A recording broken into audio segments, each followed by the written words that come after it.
आप सब जानते हैं प्रधानमंत्री शेख हसीना बांग्लादेश से लात खा के आया है। फिलहाल मैं उनके लिए बहुत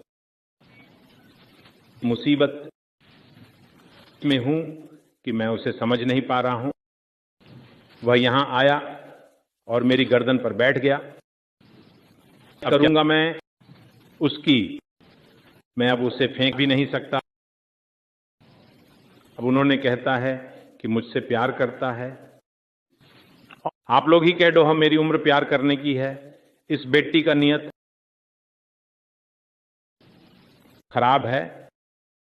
हम एक समय बहुत अच्छे दोस्त थे और हमने साथ में बहुत अच्छा समय बिताया था। आज लगभग पागल हो गए हैं। कैसे समझें? उन्होंने बांग्लादेश में जो किया उसके लिए कोई माफी नहीं है। आम लोगों को कैसे मारा उसने, लेकिन अब वह कहते हैं वह मुझसे प्यार करता है, वह मुझसे शादी करना चाहता है। मैं जानता हूं कि यह सब उसका ड्रामा है, क्योंकि वह ड्रामा करना अच्छे से जानते हैं। चाहे कितना भी ड्रामा हो, यह आपका बांग्लादेश नहीं। आपने बहुत नाटक किया है। इस बारे में कुछ कहना है तो आप कह सकते हैं। बहुत धन्यवाद। भारत के प्रधानमंत्री श्री नरेंद्र मोदी, मैं जानता हूं कि मैंने तुम्हें बहुत परेशान किया है, लेकिन मेरे पास आपके अलावा कोई विकल्प नहीं है।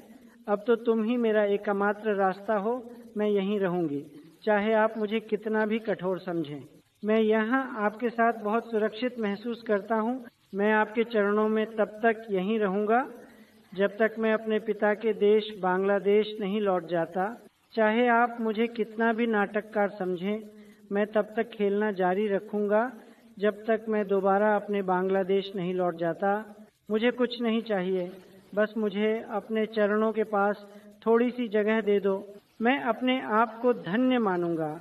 इतनी आशा लेकर आया हूँ कि आप मुझे मेरे देश की तरफ लठ मार के बाहर नहीं निकालेंगे। मैंने अपने देश में बहुत गलतियां की, लोगों की हत्या की। मेरे लोग विदेश में मनी लॉन्ड्रिंग करते थे। मैंने ये जानते हुए भी उन्हें कुछ नहीं कहा। मैं अपनी पावर की लालसा के कारण चुप रहा। मैं जानता हूँ कि यह मेरे लिए ठीक नहीं था, लेकिन अब करने को कुछ नहीं है। अगर मैं देश लौटूंगा तो देश की जनता मुझे फांसी पर लटका देगी। अब तुम ही मेरी एकमात्र आशा हो, और इस आशा को स्थापित करने के लिए यदि हमें विवाह भी करना पड़े तो मैं तैयार हूँ। बस मुझे थोड़ा बचा लो, मुझे अपने चरणों में थोड़ी सी जगह दे दो। मैं तुमसे और कुछ नहीं मांगूंगी।